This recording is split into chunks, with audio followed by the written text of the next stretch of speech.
ইসলামী যুব আন্দোলনের কর্মশালা কর্ম শাখার কর্ম পরিষদের এটা দুই বলেন শাখার কর্ম পরিষদের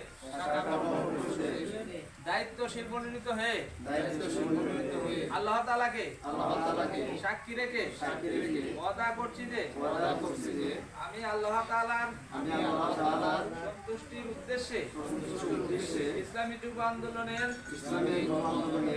সম্প্রসারণ মজবুতি অর্জন ও মূল লক্ষ্য হাসিল সর্বাত্মক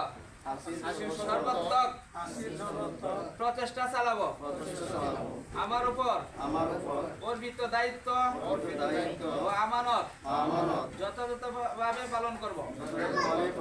আমি সংগঠনের নীতি আদর্শ ও নীতিমালা মেনে চলব এবং ঊর্ধ্বতন নেতৃবৃন্দের আনুগত্য প্রদর্শন করব। যুব সমাজকে দিনের পথে একতাবদ্ধ করতে আমি জানমালের সর্বোচ্চ কুরবানি করতে চেষ্টা করব। আল্লাহ তাআলা আমাকে ওয়াদা পালন করার তৌফিক দান করুন। আমিন।